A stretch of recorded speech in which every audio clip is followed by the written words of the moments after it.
That's for losers, man. I don't get involved in that stuff, but Angel Rashad Milligan rolling out. Good question. Brandon, We can't ask Rashad questions. Hey, Rashad. Yo. Welcome back to the channel. My name is Rashad Milligan. If you are new to the channel, this is the road to 5K subs, man. Beautiful day. I'm happy to have everybody back home and just watching me and stuff like that. I really appreciate all the support type stuff. Feel me? Anyways, starting off on a bit of a somber note, today is, well, it's technically March 11th, but it's technically March 12th. Anyways, Junior Bridgeman. This was something that was huge for me, man.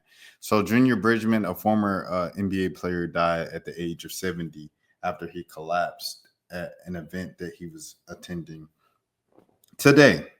So, I saw it and I saw people share it. And I was like, okay. But then it was Mark Spears. Shout out Mark Spears, Hall of Famer Mark Spears, NBA professional basketball Hall of Fame, Naismith Basketball Hall of Fame writer, Mark Spears. And Mark Spears, he said Junior Bridgeman was much more than a basketball player. He said Junior Bridgeman was a retired basketball player turned billionaire businessman.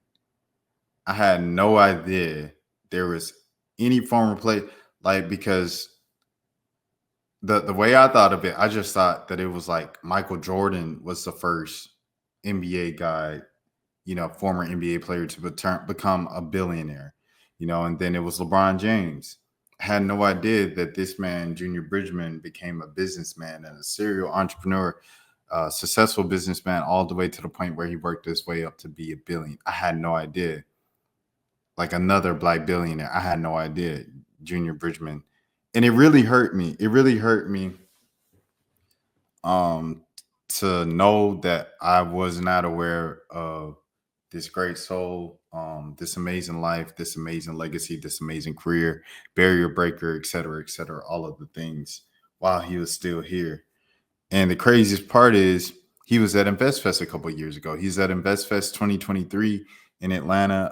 I was working that weekend, covering it and stuff like that. And I remember I wrote afterwards about how kind of like chaotic the energy was. It was too much going on. Like, it wasn't enough volunteers and workers and employees to hold all of the 20,000 or 30,000 attendees down there at the Georgia World Congress Center that weekend. I remember squeezing in for Rich Paul. I remember squeezing in for Tabitha Brown and listening to them speak and hearing them continue to say, we have 6 billionaires, we got 7 billionaires or 12 billion. It was some high number of billionaires they had in a building. And I know one of them was one of the Cathys or Truetts, the family, founded and owns Chick-fil-A and things of that sort. But I didn't know that Junior Bridgeman was one of those billionaires, and he was a black billionaire, and he was a former NBA player turned businessman billionaire. Had no clue. It seems like something that you would learn Black History Month or something. This is nothing I've ever learned before. It's nothing I've ever heard before, and I felt really bad, that this is the way that I found out is the day that he passed, about his great legacy. So I also wanted to say shout out to Rashad and Troy and the whole Earn Your Leisure team for documenting history while it's here and acknowledging and saluting history and putting a great legacy on stage for thousands and thousands of his people to give him his flowers, standing ovation, and give him those flowers while he could still smell them in real time at one of the biggest conventions for Black financial, education and Black literacy, financial literacy, in the world. The Earn Your Leisure, the InvestFest, everything like that. So I just want to shout out those guys for that and all the work they do. Shout out to Earn Your Leisure for sure. Salute. And then, but yeah, this isn't like the guy that owns the Weather Channel and everything like that. and it has the business and spoke at Morehouse the other day. Hold on, let me see. I think it's Robert Smith, right? Robert Smith. It's not like the Robert Smiths. It's not like the Robert Johnsons. It's not like all these other black billionaires that I'm kind of like aware of and been aware of throughout all the years. This was someone I did not know, and he owned Jet and Ebony and all of these magazines and stuff like that. Like big, you know what I'm saying? Just a big stamp in media and black media, big stamp in all of these things, this digital footprint and just great legacy that he leaves behind. I had no idea. I just felt terrible. Anyways, Magic Johnson, he's another great businessman. Obviously, NBA player turned businessman, things of that sort. And we don't know if Magic's a billionaire, but like I wouldn't be surprised if I found out he was a billionaire because he's done business for a while. And it's so funny because like his tweets and about basketball and stuff like that are so like surface level. His takes on basketball can be so like, oh, are you sure about that, Magic? And like, but he's like so smart when it comes to business, bro. Like a lot of the people, that you meet, you might try talking sports with them or something, and they can't go beyond surface level type of thing. And sometimes they'll be wrong about stuff, and you just kind of let them have it. But they are so intelligent when it comes to like business and closing the deal, and that's why they have thousands of dollars and millions of dollars and things of that sort. So it's like I don't know. I always admire that, and salute to Magic Johnson for that. Here we go. Here's your statement. I'm saddened to hear about the passing of my friend Junior Bridgeman. I had the privilege of playing against him, and I'll never forget how he had one of the sweetest jump shots in the NBA. But it was his character, his kindness, and his gentle soul that truly left a lasting impression on me. He was one of the nicest guys you would ever want to meet. What people don't realize is that Junior didn't make a fortune as a player, but he turned what he earned into something extraordinary, becoming a billionaire African American businessman in this country. His business portfolio included owning 450 Wendy's and Chili's franchises in 20 states, Coca-Cola bottling operations in U.S. and Canada, Ebony and Jet magazines, Valhalla Golf Club in Louisville, and he was a minority owner of the Milwaukee Bucks.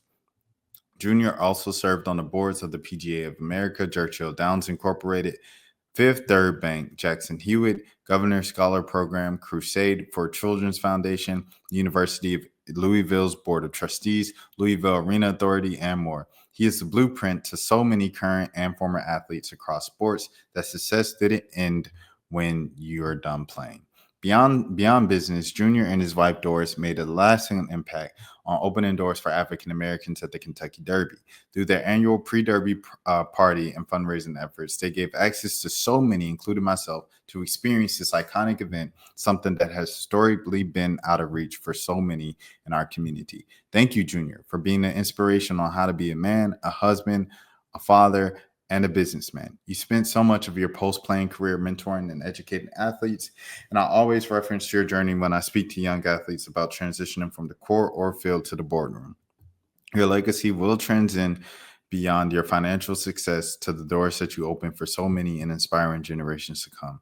Rest in peace, my friend. Kiki and I will be praying for his wife, Doris, kids, Eden, Justin, Ryan, and the entire Bridgman family.